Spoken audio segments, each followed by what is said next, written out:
Hello, everybody. Welcome. My name is Benjamin Bloom. This is the Benjamin Bloom Football Channel. Please leave your bias at the door and join us for Championship review and reaction for round 16. Gotta love a 3-game week. I'm still with it.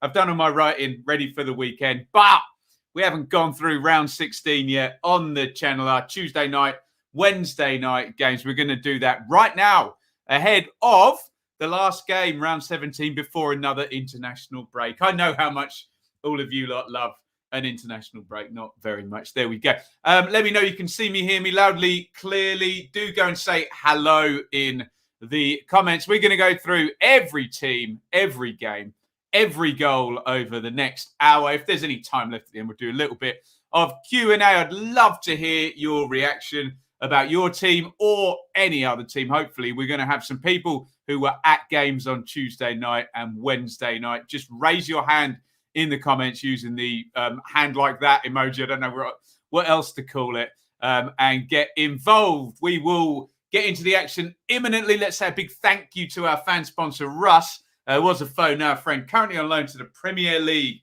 for a year. Thank you so much, Russ. Great supporter of the channel. Subscribed over on Patreon. You too can do the same. www.patreon.com/Benjamin Bloom. Get involved over there. Russ, a great partaker in our roundtables over on Patreon as well. So you can come and chop it up with me and the other Patreons on the roundtables. Go and get involved over there. And really, really quickly, please hit like if you're watching right now on Twitter, YouTube, Facebook, etc. And by God, hit subscribe. It's 19,797. I just checked before we started. I'd love to get over 19,800 by the end of the show. Wouldn't that be a fine thing? Last plug, I promise. You can support me via Super Chat and Super Stickers. Just hit that dollar button right next to where you leave your comments. And comments are the lifeblood of the channel. So make sure you have your say. Let's do some hellos real quick. Wayne, Damien, Leeds 2021, James, Annie, QPR Forever, Jake, Daniel, Bungalow, Hamza, TJ, Colm, Kieran, Tyler, Martin, Simon, Justin, Sean with an SH and Sean with an SE. There we go. Kate, Alistair. Who else have we got? Eugene, Mr. E, John, Matt, and his new manager bounce. You know what you can do with that, Matt, can't you? I'm sure that's going to get brought up later. Where else are we? Balboa Guy. Lovely picture of Enid this week. Yes, absolutely. Hi to Gaza. Hi to Stephen. Hi to Alex. Hi to another Stephen. And hi to Alex. And hi to Martin. Right. If you missed the cutoff, that's all we're going to do for hellos. Let's get into the action. Here are your results for the midweek. On Tuesday night, Birmingham 3, Bristol City 0. Coventry 1, Swansea 2. Luton 3, Borough 1. Millwall 1, Reading 0. Forest 1, Blades 1. Posh 1. Huddersfield 1. On Wednesday night, Barnsley, by God, 2. Derby 1. Blackburn 0. Fulham, everybody, 7. Blackpool 0, Stoke 1, Bournemouth 1, Preston 2. Woof. Cardiff 0, QPR 1, West Brom 1, Hull City 0. You know where we have to start. We have to start at the top and pray silence for the fallen. The home record, the away record, the undefeated streak, all of it gone for Bournemouth. Well, I say the away record. That hasn't gone, has it? But you know what I'm saying. 15 games unbeaten for Bournemouth. What a start by Scott Parker. They have lost. Get your comments in on Bournemouth 1, Preston 2. I think we were fairly unanimous that we thought Bournemouth were going to win this one. Preston are not very good away from home. I believe that's their first away win of the season. Let me double check that. Is that really the case? Yes, first away win of the season for Preston, of course, the Championship, everybody. And Bournemouth go under 2-1 in this one. Get your comments in for the first defeat of the season. Obviously, Bournemouth have still got an outstanding points record, 37 in 16, way over 2 points per game. Can they bounce back now and start off another run as good as the one they've just been on? Let me know what you think in the comments. There's your Bournemouth team. Travis, Stacey, Cahill, Kelly, Mepham, Billing, Pearson, Lerma. So no Zamura down the left-hand side there, I can see. Lowe gets to start as well. No Jaden. Anthony maybe weakened down that left-hand side. Perhaps Solanke and Christie make up the rest of the Cherries team. For victorious Preston, Iverson in goal. Vandenberg doing a turn at centre-back now, normally at wing-back. Bauer and Hughes, Earl, Barkhazen, McCann and Whiteman, 2 central midfield goal scorers in this one. Brown, Reese and Maguire. And here come the goals. Get your comments in on this one. And there he is indeed, our first central midfield scorer, Ben Whiteman on 52, just into the second half. It literally just got an overload there. You can see on the back post. And Whiteman slides it in. Whiteman came across the sea. He gave us pain and misery. Certainly gave Bournemouth misery, sweeping that one in. Name that tune. Here is Phil Billing. 6 goals, 2 assists in 15 starts. He's going on from where he left off last season. This one does take a deflection on the way through, but Billing is quality and he gets on the goal scoring charts again. But when you think the comeback is coming, oh, no, it isn't. 78th minute, Reese assisting for Alistair McCann. Is that his first goal for Preston? I think it might be. I'm not entirely sure. And you can see the gap where that's going. Kelly's in the way of Travers there, maybe a little bit unsighted, and he just finds the corner. McCann. What a win for Preston. Let's have a look at the numbers. Bit of a snatch there, look. 10 shots to 8, only 38% possession. But look, penalty boxes, 2 big chances apiece. I mean, look, you have to tip your cap to Bournemouth. Undefeated runs always come to an end in the end. They've started absolutely brilliantly. They've thrown down the gauntlet. Fulham are chasing hard. We'll talk about them in a second. But, I mean, you can't really do anything but praise Bournemouth for the start. And, look, if they can get a win on Saturday, they go into the international break at 40 points after 17 games, which would be an outstanding total. So, big picture, still things looking very, very good for Bournemouth. If they can bounce back. Preston, look at that. 3 wins in 4. First away win of the season, like we said. And look, they just joined the madhouse in the middle of the table now. They're essentially 1 win off Luton in 8th place, obviously, give or take Luton's vastly superior goal difference up there. It's mega, mega tight. But McAvoy got some doubters. Results like that will quieten them. Let's have a look in the comments. Alistair, really good performance by Preston. Few decisions opened the game to us, maybe more than it should, such as Mepham at left back. Mike, the key is now, how do the Cherries respond? Absolutely agree. Just need to go now, 2 points per game for another 3-4 games. And they've put on such a huge total already that they get fairly uncatchable if they're just, even if they're just quite good for the next 10 games. They're going to be in such a good position, Bournemouth. So let's have a look. Run to the hills. Yeah, it was Run to the Hills, wasn't it? Running through darkness. Yeah, Run to the hills. You can tell I've had a coffee, can't you? Are Bournemouth overrated? Absolutely not. Not looking at their points total, are they? Damien, thank you so much. Could I get a shout out for my mother, Debbie? Oh, God, who was fighting COVID and was unable to give it to you. Absolutely, Damien. Thank you so much. Big shout out to Debbie, and get well soon with COVID. Don't worry about getting Damien to Cov. You get yourself recovered soon.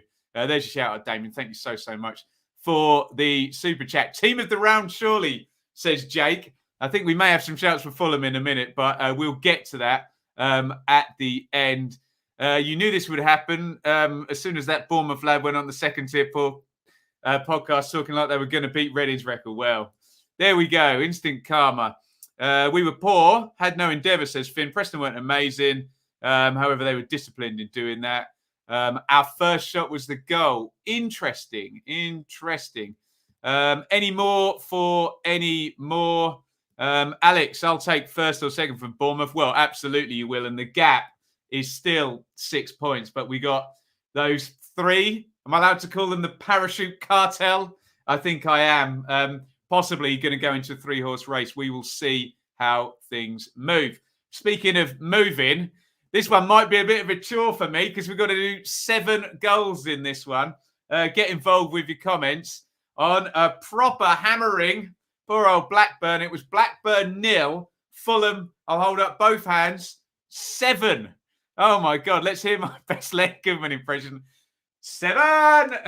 There we go. It's not a very good impression from me, but I mean, Fulham are just ridiculous. 43 goals in 16 games. 43. Fulham are scoring at a rate of 2.68 goals per game, which if they sustain for the season, will net them 123 goals. Just absurdly good in front of goal. What else can we say? Hey, Mitrovic on the score sheet again, amongst others. 5 wins in a row for Fulham. There is a red card, but still, 43 goals in 16 games is a ludicrous total that Fulham are racking up at the moment. Sorry, Blackburn fans. Let's get this done for your sakes. Kaminsky in goal, Niambe Lenihan, Van Heck, who was my loanee of the week on my tribal football column for the last week. He's going to get himself red carded.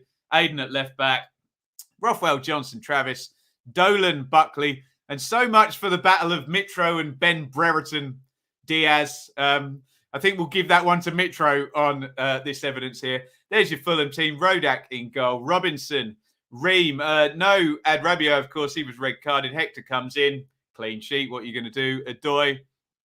At right back, Seri, Harrison Reed, Harry Wilson, Bobby Reed. News about Fabio Carvalho not signing a contract. I wonder how that will plan out going into January. Cabano and Mitrovic. Look, both of the wingers are going to get doubles. Muniz is going to come off the bench and get a double as well. Look, should we just crack on with this and get through the goals? You get your comments in on, yes, a ludicrously big victory for Fulham over Blackburn. There is not the first goal. That's Mitro scoring the second goal. Does that mean I've got one picture missed out? Anyway, that's the second goal for Mitro. That's Cabano scoring the first goal, everybody. My bad indeed. Cabano sweeping home from Bobby Reed. Mitro heads in the second for the corner. 19 goals in 16 games for Mitro. Absurd. Absolutely absurd. And it is only 2-0 at the time of the red card. And I wonder whether, can you get 2 red cards for a challenge? Because that is both serious foul play and denying an obvious goal-scoring opportunity, isn't it? Poor old Van Heck. He trudged off disconsolately after that. But a not very good neck-high tackle on Harry Wilson, taking Wilson out on halfway. And I think it's down as serious foul play, but probably could have been a denial of an obvious goal-scoring opportunity as well. And then off go Fulham just into the distance. Here is 3-0. Wilson slid in by Mitrovic on 54. On 58, Mitrovic again assisting for Wilson. A bit of space, cuts inside, bends it into the far corner. Here comes Cabano for his second. Kenny has come on because Fulham need more attacking quality off the bench, of course, don't they? And slid in Cabano. He gets his second. Muniz, because, Mitrovic is not very good, so you need a 8 million quid Brazilian on the bench as well. He is set up by Cabano. It's poor defending, but by this time, Blackburn just want to go home, don't they? Just pokes it in around the back of the defender. Clever finish, but poor. And a header here by Muniz. Anthony Robinson crossing in from the left. Crash, bang, wallop. Blackburn 0, Fulham 7. Ouch. Only 4 big chances in the game. What about that for some finishing from Fulham? They've done that to a few teams, had not many chances and come away with 4s and 5s, and fans of opponents have gone, well, how did that happen? I didn't think we were that much worse than them, but they are just clinical in front of goal. Mitrovic, obviously the king of that team, but Wilson is really, really doing bits now. I suppose that's padded his numbers down the right-hand side a bit. 5 goals, 6 assists now for Wilson. 11 goal contributions in 13 starts for him. And the chase is on. 5 wins on the trot now for Fulham, who are looking to break every goal-scoring record in history. 35 points again, well clear of 2 points per game there, 3 ahead of it.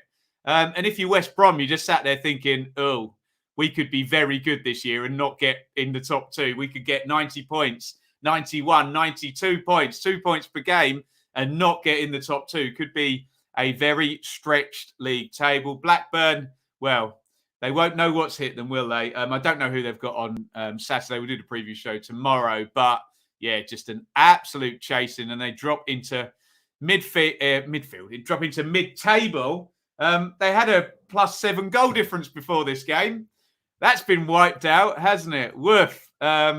Let's have a look and see what you guys are saying here. Red card didn't help, but Fulham looked like scoring every time they ventured forward. They should be disappointed to only score 7. Well, yes. What else have we got? TJ, a lot of matches we put so many goals past our opponents. The game's a lot closer than the scoreline. This time we ran away with it. Fully deserved to do so. Fulham's recent form even scarier than Bournemouth's. That wage bill, which allows the squad that they've got, must be sky high. Well, we'll find out, won't we, in 18 months' time, I am sure. Can cut Blackburn some slack after the red card, yeah. Fair enough. Weekly, can we ban Mitrovic post? Maybe the division would be a bit more competitive without him, but what a player. I mean, what a player, dearie me. 6 Fulham players with assists, whole team contributing. Cabana and Wilson standouts. Yeah, doubles for both of the wingers. Disappointed the Sky commentator didn't take a pause between Brereton, Diaz. Well, there we go. Straightest red ever seen. Could have been 2, couldn't it, Ross? Double red card, I think, for that one. Fulham looking so good. Hopefully Lauman's Reds can go the course and cause a shock at Craven Cottage. Well, I think conceding under 3 goals is a shock against Fulham now. Van Heck challenging his inner Van Dam. I don't understand what goes through a player's head to make. I think he thinks he's getting there first, doesn't he? And it's just mistimed. And I think he thinks he's just going to hook the ball out and Wilson's not going to go in for the challenge. But yes, ouch. Heaviest ever defeat. Blackburn v Fulham goes into the record books. Mitro has scored a goal every 73. It's just absolutely absurd. And we're Ivan Toney's probably going to look at this and think, I thought I did quite well last season with 31 goals, but that may get smashed this season if Mitro stays fit. Losing 1-0 or 7-0. Well, exactly, David. That's the message it's got to be. You're not going to be playing Fulham Mitrovic every week. So Mitro has more goals than half of the teams in the division. What a player. The absolute championship cheat code. Mitro, some of us are pleased to see him. I enjoy watching him, but yeah, we do get Connor with his weekly ban Mitrovic post, which I get. Let's move on. And who was it who just said in the chat, you're going to get 3 points for a win? West Brom 1, Hull 0, 3 points there. Not so much for us to talk about or the stats to be padded, but West Brom get the win over Hull City. Get your comments in on this one. West Brom 1, Hull City 0. Johnson in goal for Baggies. Kipre in there. Clark and Brian. Interesting back 3 there. I can see a Jai on the bench. Taylor, Gardner, Hickman. This is a very interesting West Brom team, by the way. Townsend, Snodgrass and Livermore still no. Mowat. Robinson starts and assists Carlin Grant again. Matt Phillips. Looks like he's playing down the right. We've seen him play up top in the 9 position a few times for West Brom. For Hull, ouch. 5 straight defeats for the Tigers. Ingram in goal. Coyle, Jones, Greaves, Elder, no Bernard there. Smallwood, Doherty, Lewis, Potter, Honeyman and Wilkes. McGuinness up top. I think I remember McCann had tried a slightly different configuration, but gone back to what I would consider his strongest front 4, but they just don't score any goals. 9 goals in 16 games for Hull is so poor, isn't it, for the Tigers? And they get caught against West Brom, the best pressing team in the division with the fewest passes per defensive action when they're running, and they get caught playing out from the back. Hull. So silly. Sorry if you feel like I'm piling on Hull, but give yourself a chance, for goodness sake. And it is Callum Robinson for Carlin Grant for the 5th time this season. If you follow me on Twitter at Benjamin Bloom, you'll see I tweeted that. That is the best combination of assist to goal scorer in the division. And then when you go down, there's about 5 of them are then Fulham. Mitrovic to Wilson, Wilson to Mitrovic, Seri to Mitrovic. But there you go. Up at the top is the partnership between Callum Robinson and Carlin Grant. And Grant scores again. I don't know how many that is for him this season. 6, 7, 8 maybe. Look, Hull don't create anything, do they? 1 shot on target in the game, 32% possession, 3 big chances to 0. Okay, it's only a 1-goal defeat, but, it is what it is. And most people forecast this one when we were doing the preview show, didn't they? We had a few jokers on Hull, but I think they were jokers by name and by nature. Those ones. 31 points for West Brom, which is perfectly, very good, in fact, just shy of 2 points per game. But you could get caught with your pants down in 3rd position this season. You could score, as I've said, 90 points maybe, and still have to play the playoffs. Hey, you may well be by far the best team in the playoffs, but you never know in the playoffs, do you? And Hull, well, if it wasn't for Derby, now we see Barnsley have had a win. We'll get onto that later in the show. If it wasn't for Derby's deduction, Hull would be ranked bottom by 2 points. Obviously, takeover stuff going on in the background with the Alams, but alarming at the moment for Hull fans. 3 points adrift of Cardiff. But when I look there and I see Cardiff, Bristol City, Reading, Forest, you would suspect a potential trend up for a few teams there directly above them. Matt predicted this in the preview show. Big Val does grind you results, if not always spectacular. John agrees. Being a good side and keeping pace with Fulham and Bournemouth looks like hard work, doesn't it? What else have we got? Daniel Hull there for the taking on Saturday. Here's some big games for Barnsley this week. The Championship show with Parachute Payment Cartel and Pink Floyd, Us and Them. What a great album that is, Noel, as well. Damien, Hull are awful at the moment. 9 goals in 16 games is just simply not good enough. Kieran, wasn't a bad performance from us. West Brom just took their chance. Hopefully the takeover can happen quickly. Yeah, we all agree with you there. I think that'd be long-suffering Hull fans worrying about that for a while. Hull came for a draw, says Hamza. Deserved win in the end. Really need a natural striker, though, to close the gap to the top 2. Furlong and Bartley's both suspended. Gardner Hickman, who I've never heard of, Hamza, I have to say, playing right wing back, was brilliant. What else have we got? Jack was there. We did okay, but Hull were absolutely dreadful and void of ideas. Gardner Hickman was fantastic. Okay, I need to do some research on this fella. I think it's a 2.5 team race for automatics, but with distance being top 3 and 4, it's looking that way, like those 3 are going to fly out there. What else have we got? Let's hear from Lenny. Didn't deserve anything, but almost stole a point at the death with Lewis Potter having the goal at his mercy. Hull Live reporting we have approached a current Championship manager and an unemployed English manager. You still have a manager. So, yes, interesting. We will see how that one all pans out. Let's move on. And we're going to go to Coventry 1, Swansea 2. And one magnificent record of Bournemouth's went down this week. And another magnificent record, Coventry's undefeated home record, also going the way of the pair. Get your comments in on this one. Fair play to Coventry. I think that's 6 wins, draw now and a defeat at home. It's still a fantastic total, but they have been beaten now. Woof. And let's see who did it. And it was Swansea and that fella Pirro. Again, they were 2 up in 12 minutes in this one. Get your comments on this one. Cov 1, Swans 2. More in goal for Cov.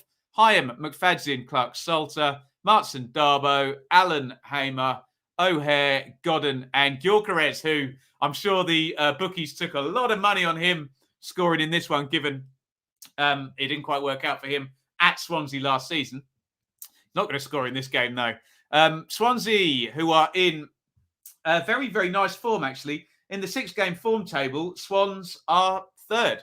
They're playing very, very nicely at the moment. Hamer in goal, Bennett, Norton, Manning, Laird and Bidwell, Smith and Grimes, Litcham, Patterson and Pirro. And it's the Patterson and Pirro double axis doing it again for the Swans. And as we said, 2 quick goals in this one.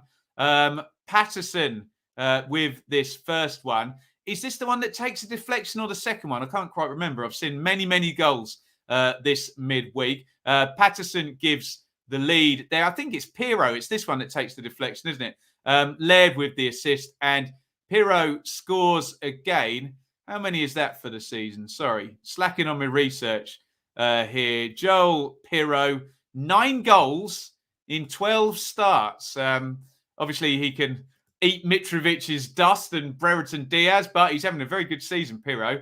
Acclimatising beautifully to our wonderful division. This is a great goal by McFadzean, by the way. Corner swung in from Hamer, and proper header, that one. Terry Butcher, John Terry, Tony Adams get up there, and he powers the header in. Not going to be enough to protect that undefeated home record for Cov, and there is that first defeat. The numbers there in isolation are telling me this was quite tight. Obviously, game state changes massively when a team goes 2-0 after 12 minutes. So we need to factor that in when we're looking at the numbers. But hopefully we'll get some eye tests from some people at the game in the chat there. 1 big chance apiece, 11 shots to 9, 4 each on target. Not much in the numbers, but that big swing in the first 12 minutes really changes absolutely everything, and sometimes renders those numbers I'm checking out there completely worthless. But ho-hum. Coventry are still in 4th place, mainly courtesy of that tremendous home record. Obviously, did get an away win at the weekend. But big picture for Coventry, they're doing fantastically well, having been in League One 2 seasons ago. I'm sure they're very happily in the top 6 there. Just a little worry. Look, only 1 win in those last 5 games flashed up there on SofaScore. Swansea are in the top half and starting to motor, aren't they? As I said, in the 6-game form table, they are 3rd best team in the league at the moment, and things are gelling, clicking. Use whatever football speak cliche you like. Let's have a look and see what you lot are saying in the comments here. W&G, Swansea getting better. Absolutely. John, has the Cov bubble gone pop? Recent results not that great. International break probably coming at a good time. Yes, context, isn't it, John? Possibly a downturn, but you just hang in there now. We've said you're not going to be winning 6 out of 6 at home all season, but it can set things up for, a good foundation. And can you ride it out? Obviously, Reading's the classic example last season. Brilliant start, but they just dropped below the standard and slowly dropped out of those playoff positions. Turnip, professional performance by the Swans. Pirro and Patterson unstoppable. Ben Hamer, one of the best keepers this season. Totally agree about Pirro and Patterson. Connor, kind of confident we would win this one. Both teams seemed off. I did feel we'd win in the game. Can only see us going up. Bring on Bournemouth on Saturday. Well, there you go. Swan's improving. That style of football, it does take a little bit of time. What else are we saying? Yeah, Bournemouth Swansea on Saturday should be a really nice watch as well. Callum, Swans best team to come to the CBS this season. Elapsed for the first 12 minutes. Strange from Swansea because they normally ease into games, but came out of the blocks like no one's business in this one. Thought we could have went on to draw or win. Swansea shut us out on to Saturday. Was there no nil-nils? Unbelievable scenes. The prediction rule is causing all kinds of trouble. Amy, really great football to watch from the Swans. We are all happy, I bet. Always nice to win and play nice football, isn't it?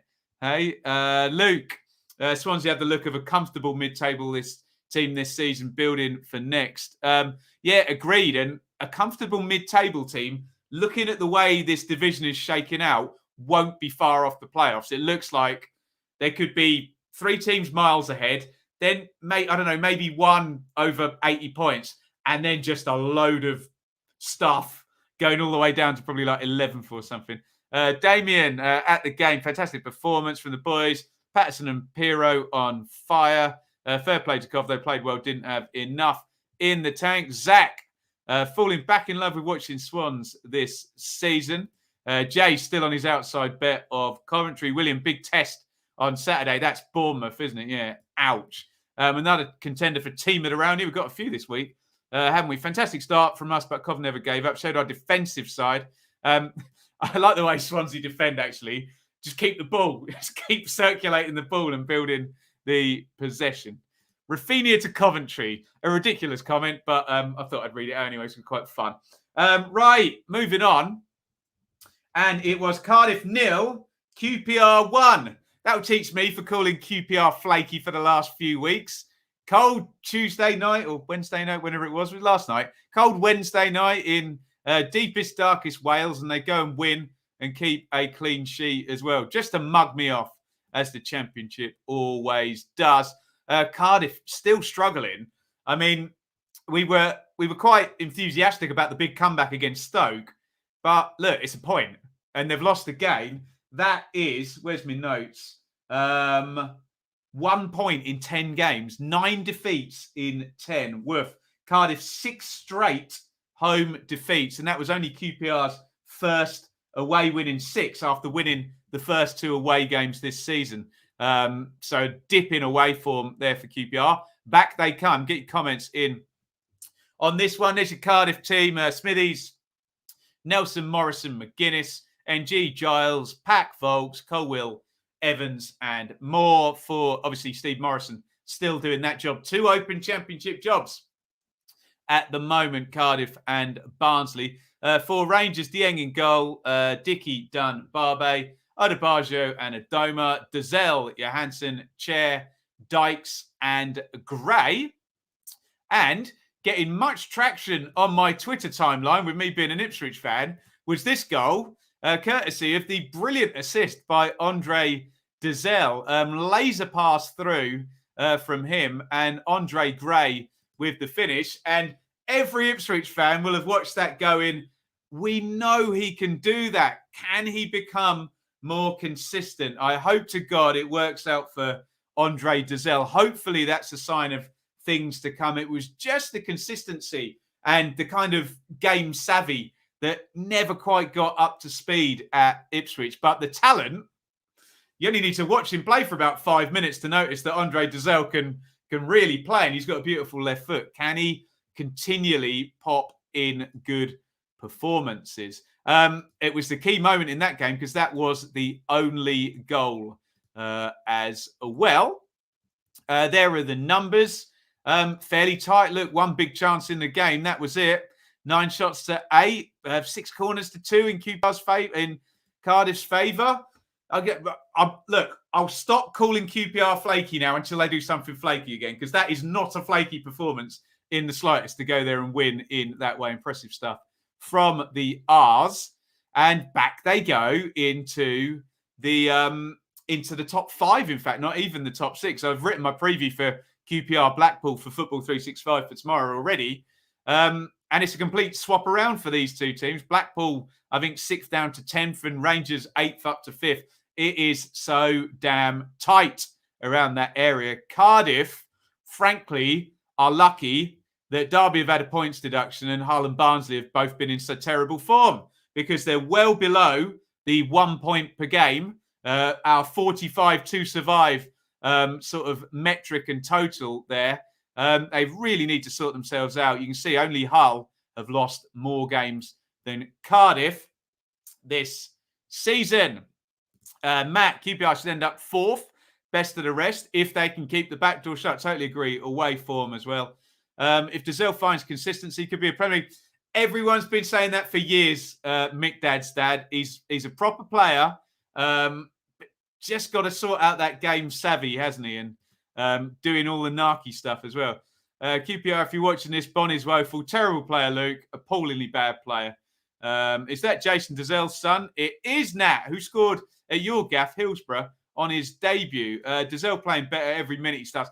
Just needs to keep working, Peter, stay clear of injury, and hopefully he can get there. The talent seems obvious, doesn't it? Can Warburton and the rest of the squad at QPR get it out for him?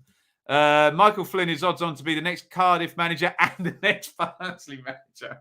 He's going to do both jobs. Steve Morrison looked deflated in his interview. Feel sorry for him. Absolutely impossible stepping in there. I don't think he's really going to be in contention for the job. Is he? What a pass by Dazelle, starting to look good with game time. Clean sheet for a change. Absolutely. Did Neil Harris give any inside info on Cardiff at Wycombe? I did meet Neil Harris at Wycombe on Tuesday night, but as Larry David says on Curb Your Enthusiasm, there's protocol to a stop and chat. It should be 10, 15 seconds. Mr. Harris, can I have a photo, please? Big fan, Bosh. Bing, bang, bong. See you later. Over and out. So, no, I didn't chat to him for long. I don't want to be that guy when the other one's trying to walk away. Perry, QPR not playing well at the moment. Intensity is low. We need to find out early season form. Players look shattered. And we're picking up a lot of injuries. There's a different take on a good win, but I'm not discounting that at all. Perry could most certainly be the case. Right, let's move on. And next up is Blackpool 0, Stoke 1. Get your comments in on this. Stanley Matthews derby, Blackpool 0, Stoke 1. And this is how tight it is up the top there. Stoke are back in the playoffs after this. They've been bad for the last few games. 3 consecutive defeats, then a draw, surrendering a 3-0 lead. 1 win, 4 points across those 2 games, and back in they go. 6th position with 25 points. It is so open for 5th and 6th place at the moment. Okay, maybe I'm not giving Coventry enough credit there. 5th and 6th place is so open at the moment. If anyone has a good season, they could get into the playoffs in that top, 14 teams, 15 teams at the moment. Ludicrous. Get your thoughts on this one. Blackpool 0, Stoke 1. There's your Blackpool team. Lots of bookings in this one. Grimshaw in goal for Paul. Gabriel Ekpiteta Keogh stepped out after 16 minutes. The veteran steps out and Blackpool lose. Go figure. Husband stepped inside and Garbutt came on. Wintle, Dougal, Mitchell, Carey, Anderson, in form, Anderson, I'd say.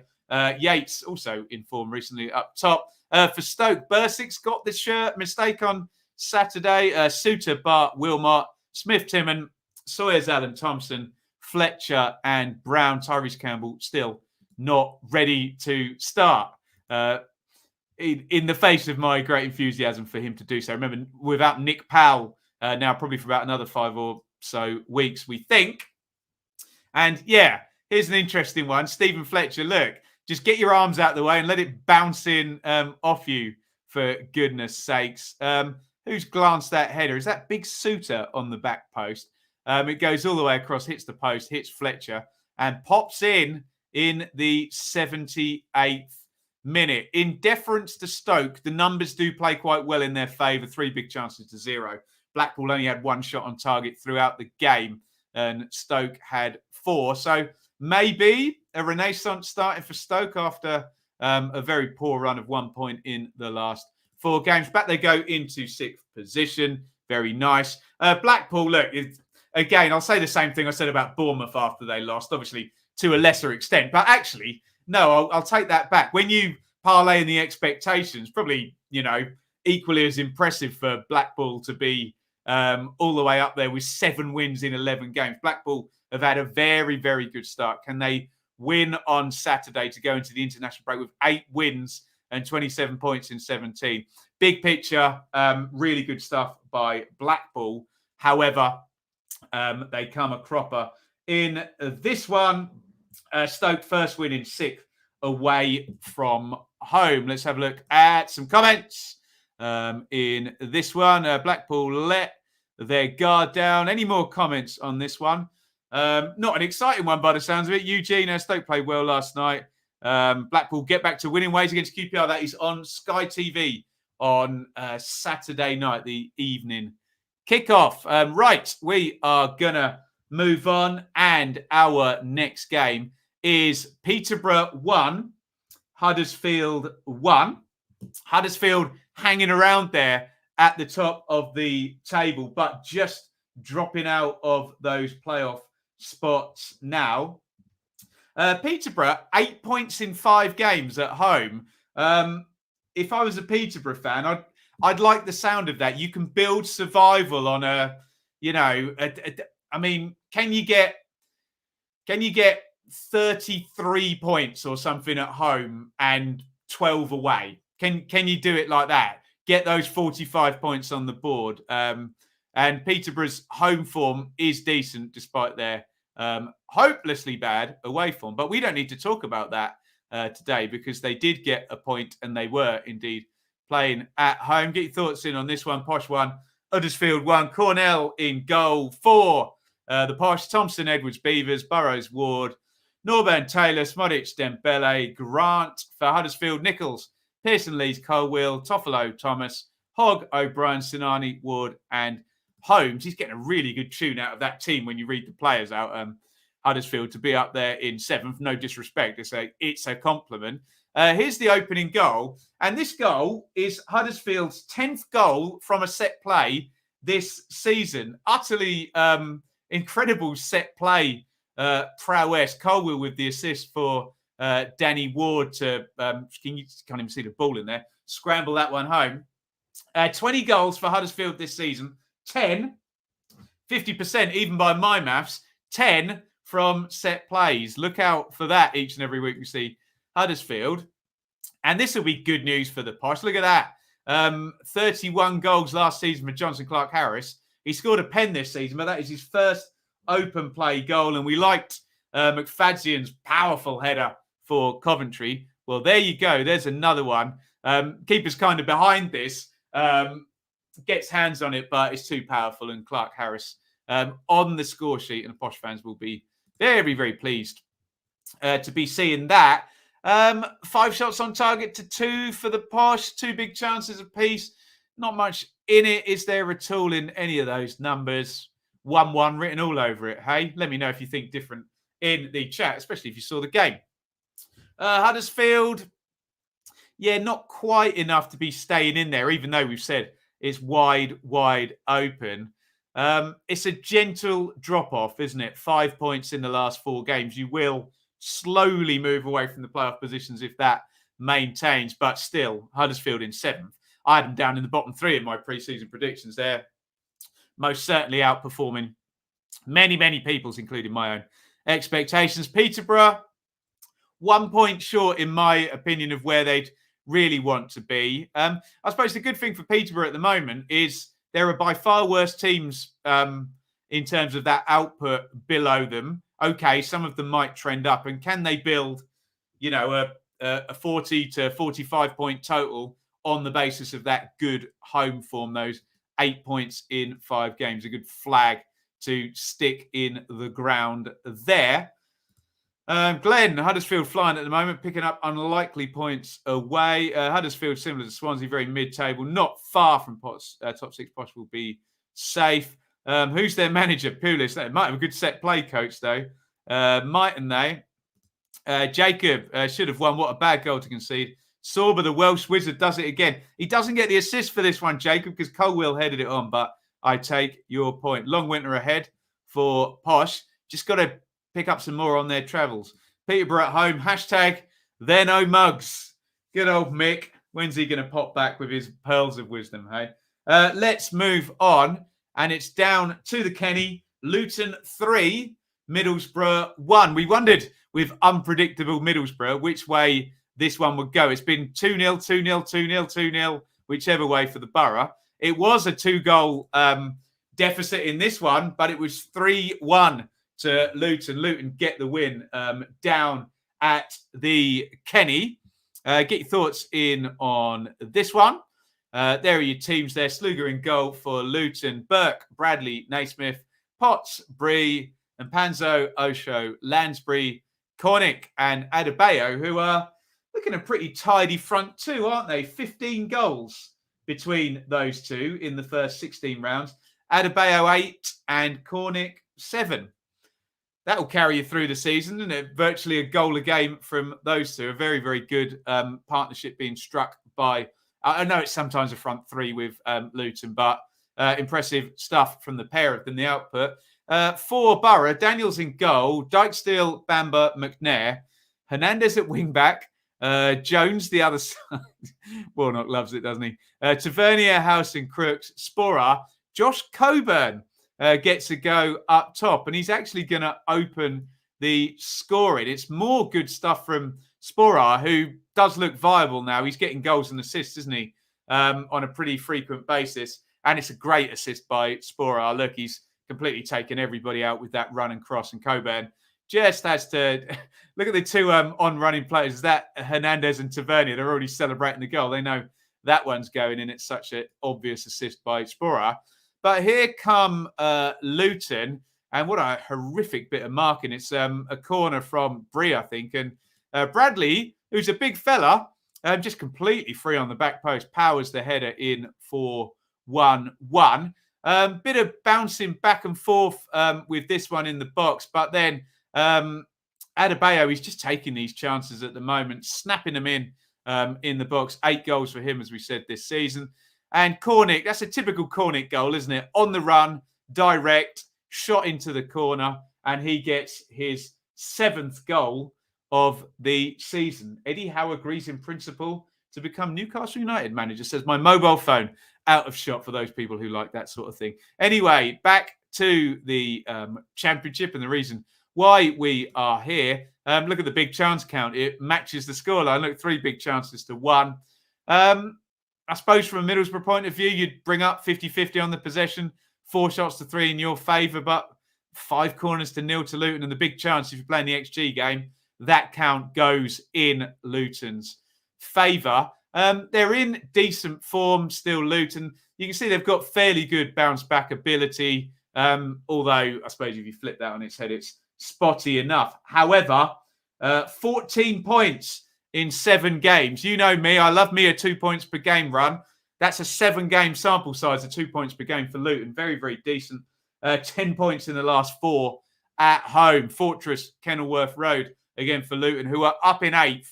And I think the biggest thing you can say about the likes of Luton and Coventry in the positions they're in is we're not surprised by this anymore. And, you know, Luton are good, and we're just not surprised to see them in and around that top 10, and they're up there in 8th place.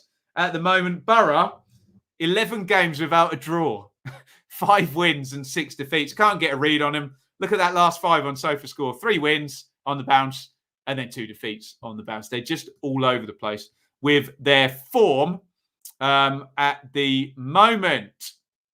One positive is Coburn getting his first senior start. Other than that, awful. We drop off in the second half again. Can't see us getting a win at all this month. Worth. What time are predictions tomorrow? Do you know? I don't know. Probably evening, I reckon. Stephen, tried too hard first half. Easy goal for Borough. Bradley on song, unlike Saturday. Welcome back, Adebayo and Cornick. Rounded off the mad 5 minutes that sunk Borough. Stoke home on Saturday. The Nathan Jones derby. Brian, legend. Brian, responsible for my Paul Mariner cover there. Go and get in touch with Retro Framers Brian there on Twitter. He'll sort you out. But 2 points average over the last 7. Very, very good indeed. Luton get playoffs, says Shadow Ninja. Tough game for Borough. I think their record is still haven't beaten anybody above Bristol City. I did not know that. That's a good one. Hats off to Luton. Great win after Saturday's no-show at Preston. He's magic. Elijah Adebayo. There we go. I've got it scanning this time, Matt. Jones issuing a preemptive hands-off in his presser. You are not referring to me as your mobile. I'm not, Russ, unless you're working for the Sky Sports app that just flashed up on my phone. No, I am not, my friend. That's tremendous, John. I'm not going to read it, but good luck to Jordan Ibe with the various issues he's been having. But I doubt he'll be the first Newcastle signing there. Right, let's move on. Well done, Luton. Luton 3, Borough 1, and down at the Den, it was Millwall 1, Reading 0. I think a few of us had this one going this way in the preview show. I certainly did. 3 wins in 4 for Millwall. And Reading, I'm nominating Paunovic in my piece on Football 365 tomorrow as the new Streaky Lee. Basically, Reading have done 6 games of promotion form. Sorry, 6 games of relegation form, 6 games of promotion form. And now they're going to do 6 games of relegation form again because they've lost 4 on the trot. They're up and down like a yo-yo. And again, every week, hashtag potential points deduction possibly on the way. And they don't want to be close to that bottom 3 if it does come. Millwall, 5 wins in 7, 3 wins in 4 at home for Millwall, who are looking like their normal selves and going to be challenging. They never quite get near the playoffs except that 17-18 season when I didn't realise we went 17 unbeaten that season, Millwall. Incredible stuff. That was the first season promoted as well. They're always around there, aren't they? 1 point off the playoffs again as things stand. Białkowski in goal for Mill. Leonard, Hutchison, Cooper, Wallace, Saville, Kieftenbeld, Mitchell, Wallace, Murray Wallace, left back, Jed Wallace, obviously right wing, Smith and Afobe. Reading looks like a change of system there, going to a 3. Southwood, Holmes, Dan, and Moore. Rahman and Ashcroft. Someone will have to help me in the chat on Ashcroft. That's not a right wing back like the West Brom fella I've never heard of. New players on me here. Deli Bashiro, Laurent, Ejaria, Swift, and Pushkas. But the only goal in this game scored by Benik Afobe, Ryan Leonard. He's done what Sporar did for Borough. Completely taken them out there down the right-hand side. Easy one for Afobe, it's only his 3rd goal of the season. Jed Wallace, again, is still out front for Millwall with 5 goals. We thought for a while maybe the extra element for Millwall would be a 15-goal, a 20-goal striker. There seems to be a fair few in the division potentially this season. Just not a Millwall yet. Let's see if Afobe can get motoring. And Millwall are motoring form-wise at the moment. And, I mean, look at the numbers. There's a horrible number there for Reading fans. Look at that. No shots on target. That's always a pretty prime indicator you haven't had a very good game. 5-0 there in Millwall's favour. 4 corners to 1. 17 shots to 9 are all heavy. But this is what the Millwall fans will say about Rauer. Only 1 big chance forced. They are hardly the creators of masses of chances in their games. But they're tight. And when they take that 1 chance, they do tend to win, don't they, Millwall? And like I said, 5 wins in 7, 1 point off the playoffs. And yeah, Reading, and we play this game a lot, take off 6 points and they drop a couple of places, take off 9 points and they're in proper trouble, aren't they? 10, 11, 12. How many did Birmingham get? 9. And Sheffield Wednesday got 6, didn't they, for FFP, which is what we're expecting. So at the moment, it's not a death sentence at the moment, but they can't keep up, down, up. Well, it's mainly down, up, down is the pattern at the moment for Reading. Let's have a look here in the chat. Gazza, good entertainment. Second half when we went 4-3-3. Funny to see the Reading keeper Southwood speed up somewhat after they went down. Mason Bennett, the spark. Southwood's been good for Reading, hasn't he? Kept Raphael out, hasn't he? Acting manager Mitrovic, no, not that one, did his best with the 9 outfield players available. Usual story for Reading. Decent first half, faded after good tactical change by Rowett. Where are we here? Genie. I'm a genie in a bottle, baby. Millwall looks so much better with the subs at half-time to go to 5-2-3. We've had about 8 different suggestions on what the change was at half-time here. Hopefully that shows everyone 5 at the back isn't always boring. Certainly wasn't when Chris Wilder did it with Sheffield United. Or what are my go-to examples for when people try and tell me a formation is boring? Brazil 2002 World Cup played a back 3, didn't they? Remember, it's not the team shape, it's the philosophy that is the thing. You can have 4 strikers on, but if they all sit behind the halfway line, it will be very much more defensive than having 1 striker on and everybody piling forward. Any more here? David, Millwall 9th, yet Rowett is a terrible manager. Well, you tell me. Hey, you tell me. Let's move on. We've got 3 to go, guys. Birmingham 3, Bristol City 0. I had a hankering for this one. I saw Birmingham when they came back from the international break, and they lost that game against West Brom. But we all watched it on the watch line. They were unlucky in that game. It looked like they were headed in the right direction. Then a draw and 0-0 to reset. Now 3 consecutive wins, and they've got a spot for Deeney sorted. I think he's got 3 assists and a goal in the last 3 games as well. So it's a clear, for my money, it's a clear upward trajectory now with the 3 wins. I could see it going this way, I have to say, and I have said it on the channel. I'm not being wise after the event. I could see it going like this, and a nice little run for Birmingham, and that's the system. Sarkic in goal, Sanderson, Roberts, friend, Bella, Graham. Graham doing a stint at right wing back still. Gardner, Sunjic, McGree, Deeney, and Hogan, brother. Bristol City, all giddy after winning a home game for the first time since, BC or whatever. And they've lost again here. So the form generally is not good for Bristol City, actually. Bentley in goal. Callas, Viner. Is that a first game back for a while? Have we had much Viner this season? I can't remember. Atkinson, De Silva, Tanner, James, Vyman, and Backinson, Martin, and Wells up top. And it's the Troy Deeney show for the first couple of goals in this. Back to his best. Okay, he gets the assist for this one, but the shot from McGree takes a massive, massive deflection. Bit unlucky. Well, very unlucky, Bristol City on that one. Deflections aren't always good luck or bad luck, but that one was a bit of a gnarly one, wasn't it? We often say a deflection is often a result of a team hemming another team in and forcing them to get in a bad defensive position. But look, clearly not the case there. Ho-hum. This is proper vintage Deeney. You can see him at the back of the shot there. Bullies his centre-half, flicks it on. And we always say this about Scott Hogan, brother. When he has no time and one touch, he's a great finisher. When he has a couple of seconds and he's got a touch to set it up, he doesn't seem a very good finisher, but slides that one in the corner. Lovely stuff.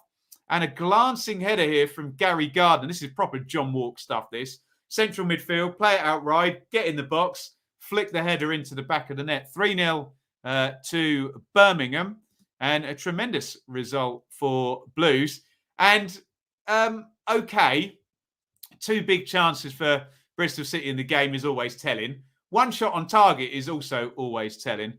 Blues only 3 shots on target. Their finishing has been poor, but I suppose, look, take the deflected goal out. It was good in this game. But I do see an upward trend for Birmingham. The results are kind of echoing that, even if the numbers maybe there don't totally. Again, game state, they were coasting for a while at 2-0 in this one, weren't they?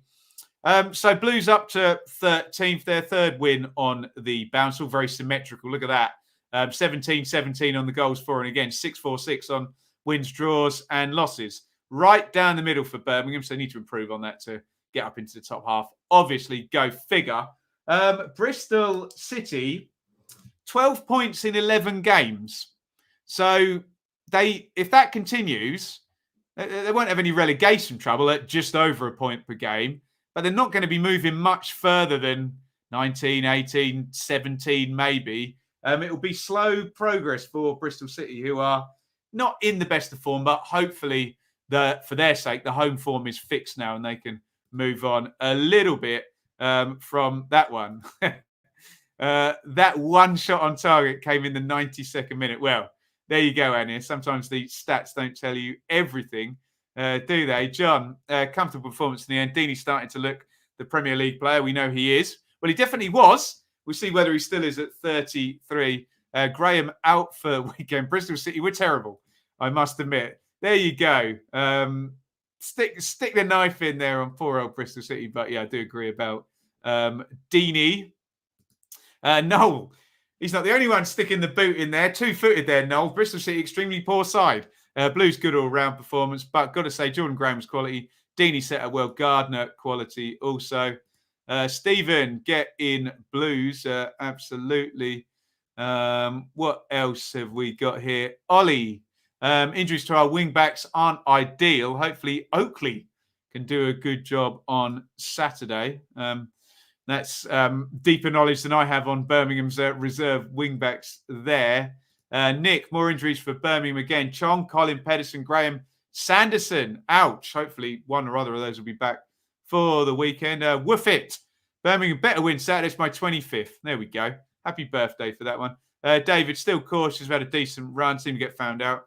That was when Bella was playing right out of place, just as Graham is now. Yeah, don't seem to quite have the squad to do what Bowyer wants, but hey, cart before horse sometimes. The system he can coach maybe and getting the players to, adhere to that system. JC, friend immense. He was in control of everything. And even, I'm not reading that. Graham has been brilliant at right wing back, but is injured for a few weeks. Hogan and Deeney are the real deal. A classic Graham Sharp, Andy Gray partnership there. Maybe Adrian Heath and Andy Gray there to use an old 80s Everton reference there. Balboa, a great understanding developing between Dean and Hogan. There you go. Jordan Graham looks like a steal. He was rubbish on loan for Ipswich, but he was good for Gillingham last season. To be fair, best crosser of all, Stan Lazaridis. There's a shout there. Stan Lazaridis. None of them back for the weekend. Well, there you go.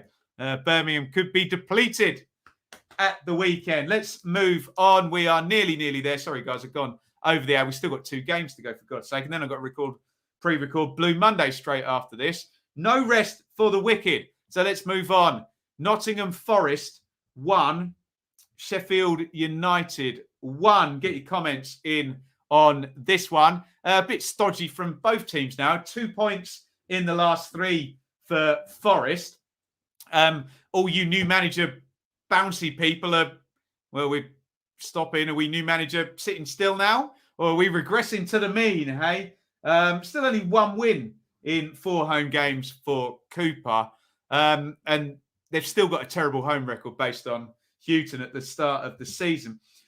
Sheffield United just aren't getting going at all. They take the lead in this one, but can't see out the win. They're 15th in the 6-game form table. So I've expected a trend upwards for ages. Just not happening for Sheffield United. And you'll go nowhere fast being 15th in the 6-game form table. Get your comments in on this one. There are your teams. Sorry. I'm struggling to talk, but I've got nothing to drink. Samba in goal for Forest. Worrell, Figueiredo, McKenna. Colback at wing-back. Really? Can anyone confirm? Let me click on the heat map. I don't believe it. It looks like it. There we go. Jack Colback, a wing-back. Who'd have thunk it? Garner and Yates.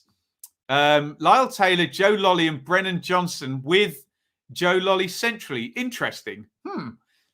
For Blades, Olsen, Bogle, Basham, Egan, Stevens, Fleck, Norwood, Brewster gets a start. Woof.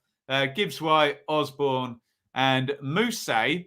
No Billy Sharp starting the game, but he's coming off the bench and getting an assist in 2 minutes. You can try anything you like at Sheffield United, but you'll always come back to good old Billy Sharp, who's loving assists this season. That's his 5th assist of the season. Good old Billy. Sorry, should have done that without it all being on the screen. But there you go. Let's have a look at the goals. And as I mentioned, Billy Sharp, new string to his bow late on in his career. Pulling off left there, crossing it in. Morgan Gibbs White. He's quality, isn't he? Sticks it in on the near post on 78. But Forest, who we had on the watch along, didn't we? Scoring late at QPR. They got some chutzpah, haven't they? And they come back in this one. Lewis Graben has a couple of goes to get that one over the line and does so 7 minutes from time. And Steve Cooper rescues a point. Pretty unhelpful draw, to be honest, for both teams. 1 shot on target for Forest, 3 for Blades, 1 big chance apiece. Thrilling endeavours here, I think. And both sides leave with a point. And you can see there in the table, 16th and 17th respectively. Obviously, Forest will be much happier with that given their horrible start. Sheffield United just, as I say, very stodgy and just not getting going at all yet under Jokanovic. Let's have a look and see what we're saying on this one. Glenn, poor defence by the Blaze, letting this one slip. Billy Sharp assist again. Absolutely. Basham, game player for Blades. Fleck, poor. Brewster struggling. There we go. Lots of bullet points there. What else have we got here? Brewster played as a winger. Looked like it in the diagram, didn't it? Mr. LJ, can't believe this is our season. I have no faith in Slav. There we go. What else have we got? That's Sir Bill of the Sharp to you. I've been complimentary enough to Mr. Sharp over my my time. Dylan, can't believe Jed Spencer's been allowed to go on loan. Yeah, and that is a strange one, isn't it? Yeah, maybe they will.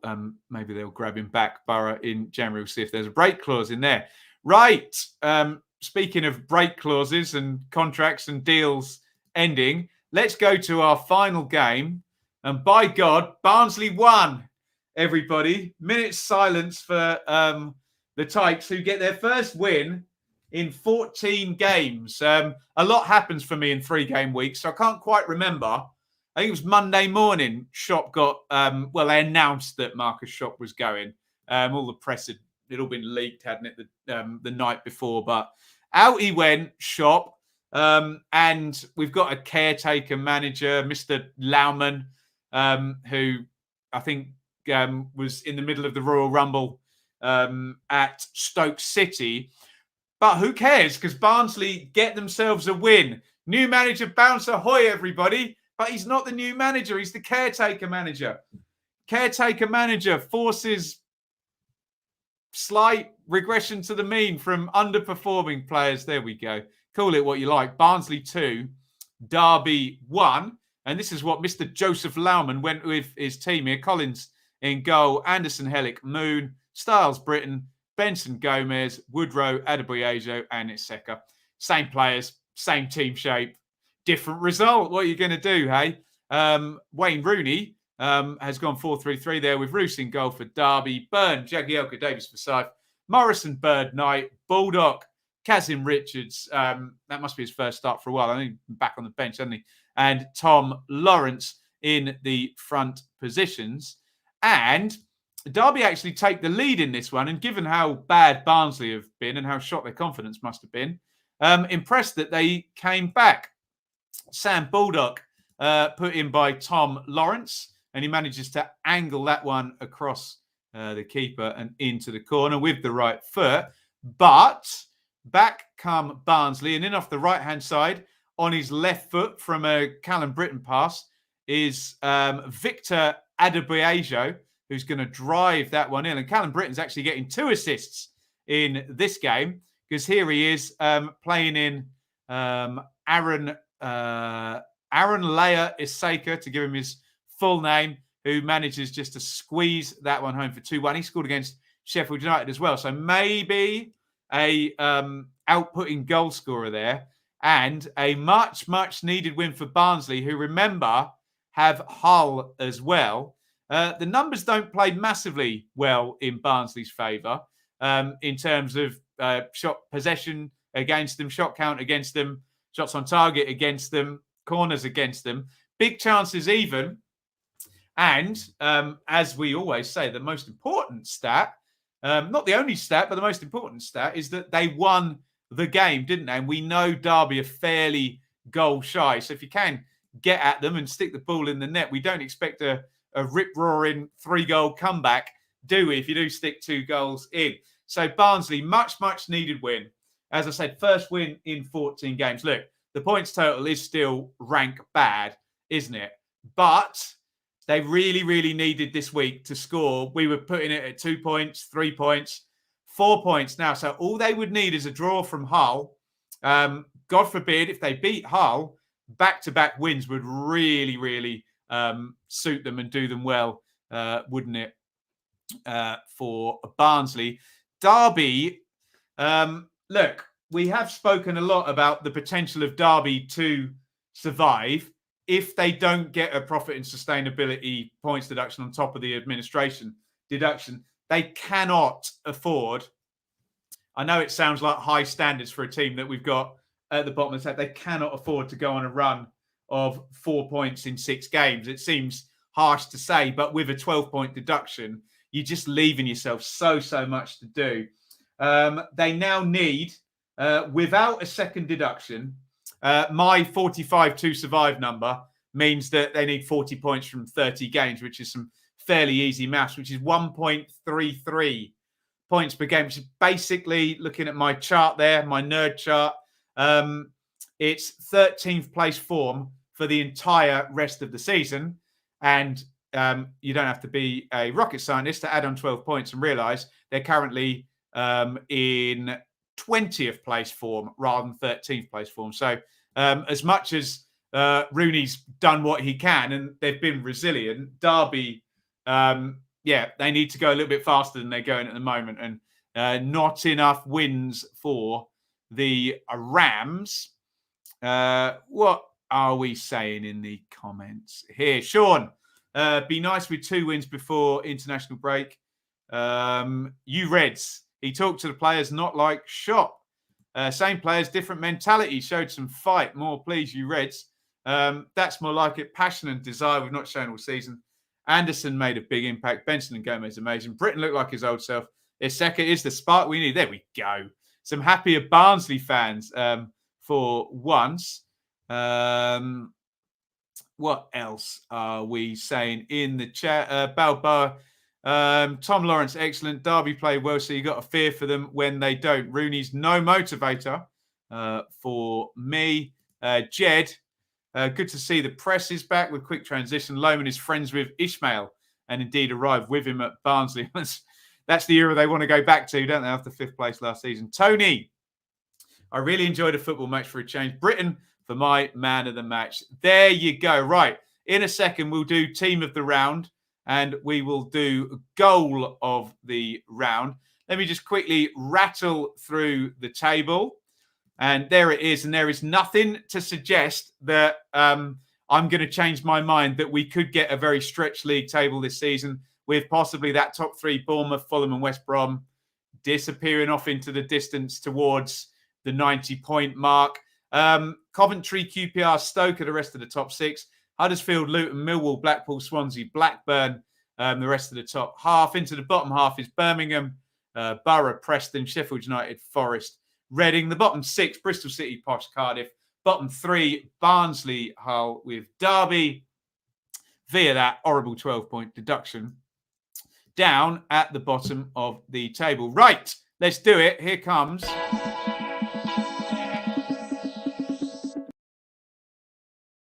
Here comes our team of the round. Normal rant here. We know you love the team you support. We know they're your favourites, but we've got to judge all 24 teams here. So please, for God's sakes, only vote for the team you support if you've analysed the performances of the other teams in context and you do actually believe that your team was the team of the round and not that they're not just your favourites. Hey, let's try and get a credible vote. Who are you going to go for? Team of the round. Get them in. Preston won at Bournemouth. There's a vote for a start. Fulham scored 7, so I wouldn't blame you for putting them down. I'd maybe nominate Swansea. They broke Coventry's home record, didn't they? QPR could away win at Cardiff, but maybe not quite what Swansea managed. Stoke won at Blackpool again. Not too sure that gazumps it. Luton, home win over an erratic Borough. Don't know. Millwall against the poor... No. So, Barnsley. Got to throw Barnsley in. First win in 14. So, I'm between Preston, Fulham, Swansea and Barnsley. They're my 4. You can vote for who you like. Just vote honestly. And for God's sake, don't just vote for the team you support. That's really boring. Right, let's have a look and see what we are saying in the chat. Right, here we go. Preston, Barnsley, Preston, Fulham, Fulham, Barnsley, Preston, Fulham. This is tight between Preston and Fulham. Preston, Swans, Preston. I think it's Preston just over Fulham. Obviously, honourable mention about Fulham scoring 7, but look, we bang on about how good Fulham are going forward every week. So let's give it to Preston today. Preston are our team of the round. And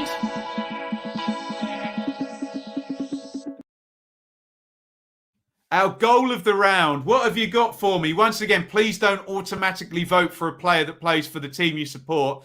Try and have a little think through the goals that went in. I'm trying to do the very same at the moment. What were the good ones this week? I'm trying to think what stands out. Andre Dazelle through to Andre Gray for QPR. That one stands out to me. Were any of the 7 Fulham goals spectacular? I'm not entirely sure. Is this one not really a very vintage week for good goals? Stephen Fletcher, no. Posh and Huddersfield, no. Luton and Borough, I don't know. What are you lot saying? I don't think we're blessed with many spectacular ones. What are we saying here?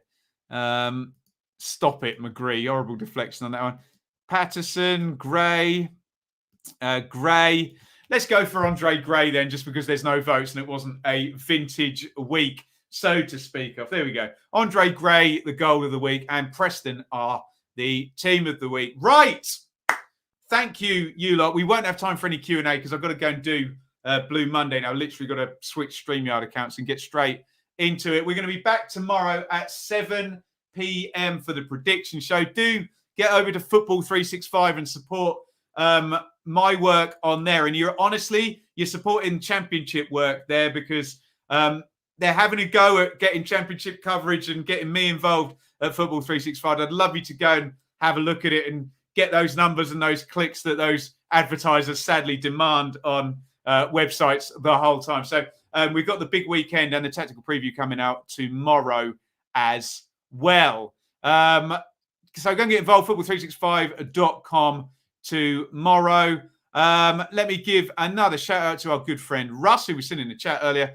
He's our fan sponsor for this review. So thank you so much, Russ. Was a foe and now a friend, currently on loan to the Premier League for a year. I will see you all tomorrow and then over the weekend for our lovely end of our 3-game week. Do let me know in international break any top 10s, list videos, whatever you want to see in terms of content over the international break. I can't do 24 interviews again. That was way too much work in the last one. Maybe we'll do that after Christmas, but let me know what you want to see. Thank you, everybody, for watching. If you want to shout out, stick it in, and I'll put them all up over the advert at the end, and it's a lovely big over and out. From me, goodbye, everybody. Thank you for watching. Thank you so much for watching. If you enjoyed this video, please hit the like button to see more videos from this channel. Hit the subscribe button and to be notified every time we upload. Ring the bell for those notifications to come through on your device. If you really want to support the channel and me as a content creator, I will be eternally grateful if you head over to the merch store and grab something, or support over on Patreon, patreon.com/Benjamin Bloom. Thank you for your time. Go and watch another video.